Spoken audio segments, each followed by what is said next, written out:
Monsieur le Président, je voudrais maintenant revenir sur un point malignement soulevé par notre accusé et qui peut marquer fort mal les esprits s'il n'est point éclairé. Vous n'êtes pas sans savoir, parce que nous l'avons déjà dit, que le sieur Vanini n'a jamais manqué d'artifice ni de savoir pour s'insinuer dans les maisons des grands. Et parmi ceux qui en faisaient de l'État, monsieur le comte de Crémaille admirait fort le savoir de cet homme et le louait publiquement. Et cette louange publique n'était pas peu honorable à notre savant mondain qui partout s'en réclamait, puisque ce brave comte est, sans flatter, l'honneur des lettres aussi bien que des armes. Comme vous voyez, je ne crains pas de nommer ici celui à qui tout le monde pense, et l'accusé lui-même ce matin encore, comme un recours. Pourquoi ? Monsieur le comte a connu cet Italien du diable, comme il était prêt d'entrer dans Paris en une auberge où il faisait relais, et où le docteur Vanini s'était lui-même arrêté, il y a 7 années pleines de cela.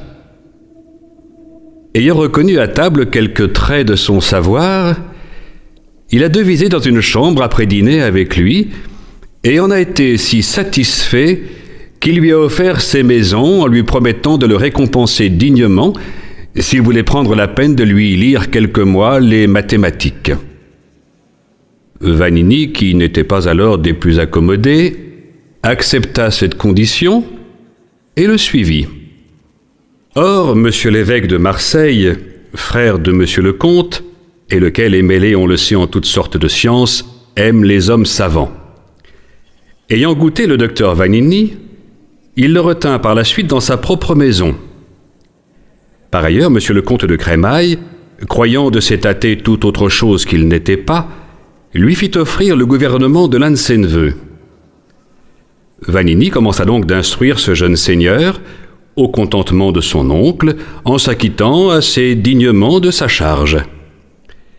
Il s'entretenait bien souvent avec le comte, qui est un esprit extrêmement curieux, et par ses artifices acquérait tous les jours de plus en plus son amitié.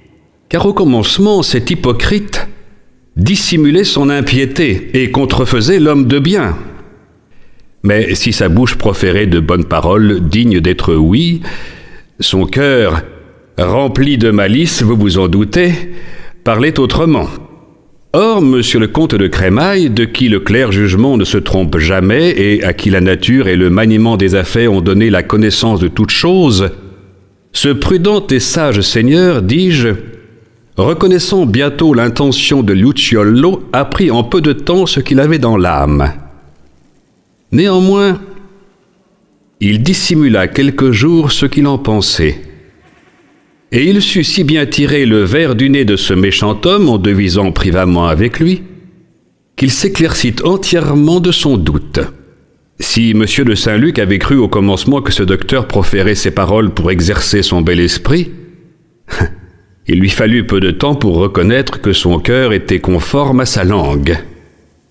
Cet exécrable lui confessa librement qu'il croyait que tout ce qu'on nous dit de la divinité et qui est contenu dans les écrits de Moïse n'est que fable et que mensonge, que le monde est éternel et que les âmes des hommes et celles des bêtes n'ont rien de différent puisque les uns et les autres meurent avec le corps, et pour notre Seigneur Jésus-Christ, éternel Fils de Dieu et lequel nous a rachetés de la mort éternelle, que tous ces faits n'étaient qu'impostures, de même que ceux de Moïse. Monsieur le comte fut fort scandalisé de ce discours, et cette âme non moins religieuse que généreuse s'efforça de réduire par de vives et pressantes raisons que les bornes de mon langage ne peuvent contenir, ce malheureux athée.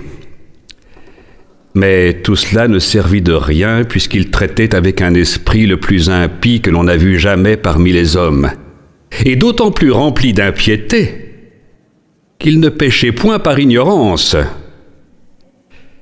Messieurs, vous aviez devant vous ce matin quelqu'un de toute conscience et qui résiste ouvertement à l'Esprit Saint. Quelqu'un de tout enflé de son sens charnel et de sa science et qui a une telle créance de l'athéisme qu'il a banni de son âme tout ce qui peut la rendre glorieuse. Ô bonté de Dieu, que vous êtes grande d'avoir souffert si longtemps cet abominable! Ô justice divine! Où est votre foudre? Ô terre, que ne t'es-tu ouverte pour engloutir cet esprit d'enfer » Monsieur de Saint-Luc et son frère lui témoignèrent alors qu'ils ne prenaient guère de plaisir à entendre ces blasphèmes, et principalement ceux qu'il vomissait contre l'Éternel Fils de Dieu. Mais plutôt que de chercher à rhabiller ses fautes, et avant qu'ils eussent pu dénoncer sa scandaleuse pensée, le docteur Vanini avait disparu en Angleterre. Ô siècle le plus infâme de tous les siècles, et la sentine où toutes les immondices du temps passé se sont ramassées, est-il possible de voir naître tous les jours et parmi ceux qui ont été régénérés par le baptême, des impies qui font dresser d'horreur les cheveux à tous ceux qui ont quelque sentiment de la divinité? Mais comme parmi les fleurs il y a souvent des épines et parmi le bon blé, le chardon et l'ivraie, il Signore Vanini a été ce prêtre, nourri et bercé au lait de piété, qui, non content de son départ, au grand déshonneur de sa patrie et au grand scandale de la France, a tâché de donner vie à l'impiété même.